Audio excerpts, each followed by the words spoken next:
राय, जय भीम। काफी सारे लोग यहाँ पर जुड़े हुए हैं और सभी इंटेलेक्चुअल लेवल के हैं। शायद मेरी उतनी लेवल ना हो, फिर भी सर ने जो मुझे मान सम्मान यहाँ दिया है, सोमकोर सर ने, मैं उनका तहे दिल से धन्यवाद देती हूँ। और मैंने जो पढ़ा अभी तक के या जो भी कुछ सुना है जो भी धम्म के बारे में, वही मैं बताना चाहूंगी। जो मेरे माइंड को अच्छा लगा या फिर उसके रिजल्ट मुझे अच्छे लगे, तो इसलिए मैं उसी को फोकस करने का प्रयास करूंगी। आज का जो विषय यहाँ पर रखा गया है, बुद्ध और बाबा साहब की दृष्टि से जो विपश्यना तथा संस्कार, तो जैसे सर ने बताया है आपको, वाणी सर ने, कि विपश्यना तो बाबा साहब ने कहीं उल्लेख किया नहीं है और बुद्ध ने भी नहीं किया, ऐसा भी उन्होंने कहा है। परंतु मुझे ऐसा लगता है कि बुद्ध ने जब ज्ञान प्राप्ति की, तब उन्होंने अपने आप के अंतर्मन के विचारों को, सारी तरफ से उन्होंने विद्या सीखे, देखे, सब जानकर आ गए और फिर खुद के अपने अंतर्मन के विचार को जानने का उन्होंने प्रयास किया। और प्रयास करके उन्होंने यह देखा कि अविद्या जो है वह दुख का कारण है। तो यहाँ पर जो पटिच्च समुत्पाद आता है, अविद्या से लेकर अविद्या, संस्कार, विज्ञान, नाम रूप, षडायतन, पस, वेदना, तन्हा, उपादान, जाति, जरा, मरण, शोक, परिदेव, ये जो सब आते हैं 12 कड़ियां, इसको उन्होंने मनन किया। मनसा काशी ऐसे दिया हुआ है, मनन किया। और मनन करने के बाद उन्होंने देखा कि यह जो जीवन है, इसमें से अगर इस दुख से या अविद्या से अगर मुक्त होना हमें चाहते हैं, तो हमें इस अविद्या को जान करके अविद्या का निरोध करना पड़ेगा। अविद्या का निरोध होने से फिर संस्कार विज्ञान, यह जो मैंने 12 कड़ी अभी बताए, उसका निरोध हो सकता है और हम फिर से यहाँ पर जन्म नहीं ले पाते।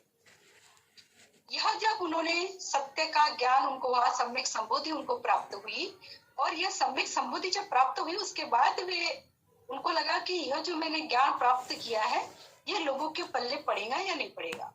लोगों को भी एक थोड़ा विरक्ति जैसे आ गया था और फिर उन्हीं का मन उनको कहता है कि नहीं, अगर जो कुछ अच्छे लोग, मतलब अच्छे लोग जिन्हें कहा गया है कि जो जिनकी मानसिकता थोड़ी हाई लेवल की है, जिनमें थोड़े कम संस्कार है, तो वह कम संस्कार वाले लोग वंचित रह जाएंगे। और जो ज्यादा खराब लोग, मतलब जो बिगड़े हुए लोग जिसे हम कहेंगे, या फिर जो ज्यादा विकारों वाले लोग हैं, तो वे उनमें थोड़ी सुधारना हो सकती है। और जो ज्यादा ही उच्च लेवल के हैं, वो तो फिर उनका तो मतलब वो अनंत पद या फिर निर्वाण प्राप्ति के पद तक वो पहुंच सकते हैं। इसलिए फिर उन्होंने ढूंढा, देखा कि किसको दिया जाए। अब ये सबको हिस्ट्री पता है कि उद्धक रामपुत्र के पास गए, अलार कलम के पास गए, और फिर इन सब की मृत्यु हो गई। तो फिर उसके बाद उनको अपने साथ में जो 5 परिव्राजक थे, तो उन 5 परिव्राजकों को उन्होंने धम्म देशना देने का ठान लिया। और उसी समय वे जब मार्ग की ओर निकले, निरंजना नदी से गया की ओर जब जा रहे, गया से लेकर के वे सारनाथ की ओर जा रहे थे, तो उन्होंने रास्ते में जाते समय उपक नाम का जो व्यक्ति उनके पास आता है और कहता है कि क्या आपने जो मतलब आपका गुरु कौन है। वो पूछते हैं कि आपका गुरु कौन है, आपकी इतनी शांत प्रभा है, इतना सारा आपके शरीर पर जो तेज दिख रहा है, तो यह सब किसने सिखाया, किसने पढ़ाया, सब बोलते हैं। तो वे कहते हैं कि तथागत, मैं ही खुद इस धम्म को, इस विचारों को खुद ही मैंने ढूंढ के निकाला है, खुद ही मैं उसका गुरु हूँ, शास्त्र हूँ, जो भी कुछ हूँ मैं खुद ही हूँ। तब फिर उपक बोलता है, उनको विश्वास नहीं आता उपक को, और फिर वे कहता है नहीं, ऐसा तो नहीं है, कोई ना कोई तुम्हारा शास्त्र है, गुरु है, कोई ना कोई आपको मार्गदर्शन किया है। फिर भी तथागत उस बात को मानते नहीं है।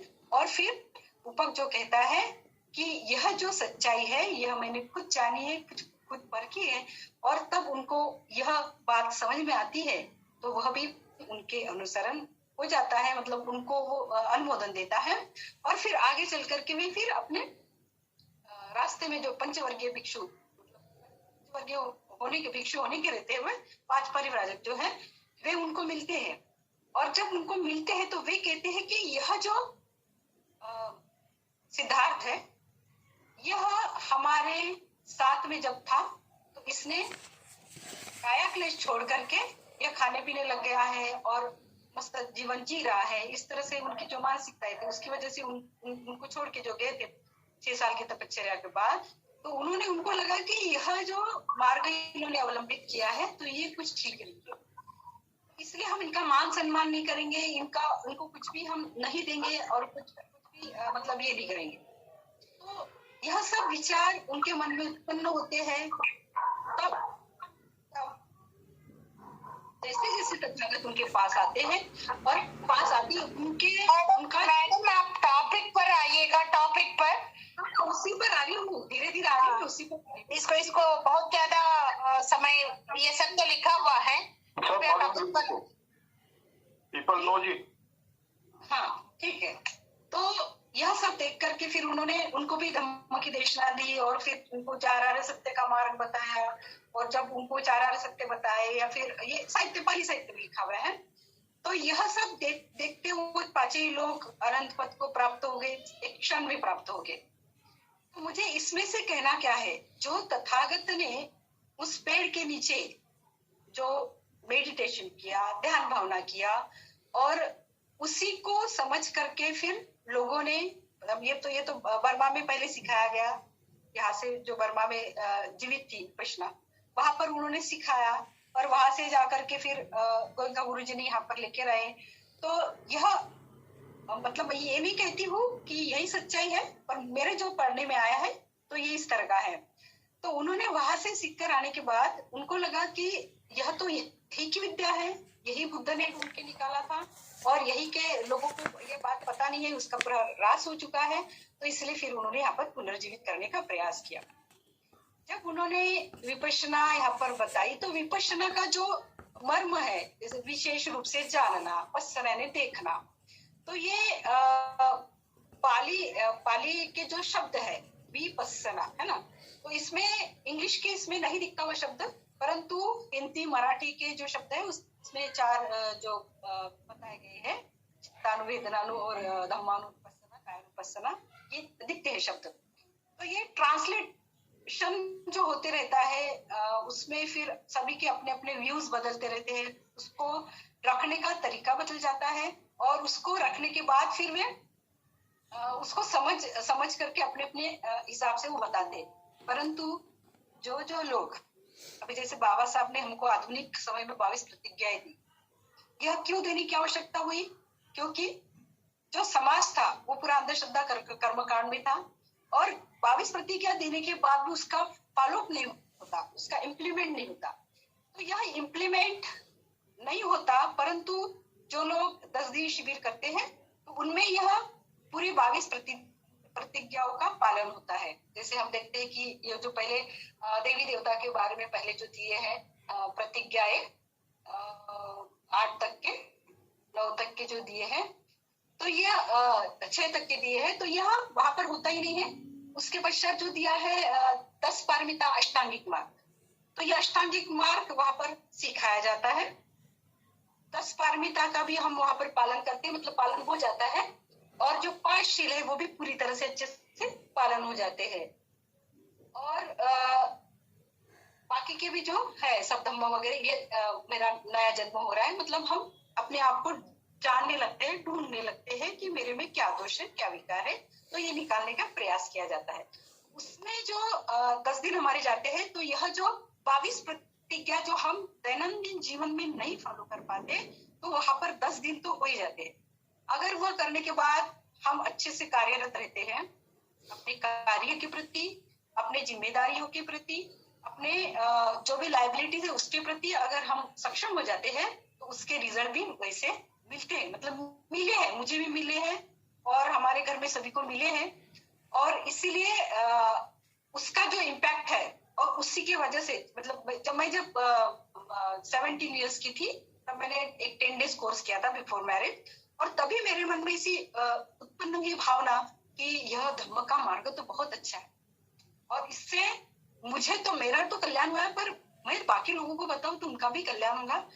ये मेरा अनुभव था और उसके कारण एक चेतना भी मन में निर्माण हुई थी, क्योंकि तब उस टाइम में तो कोई हमें बाबा साहब बताने वाला नहीं था या फिर कोई बुद्ध बताने वाले नहीं थे।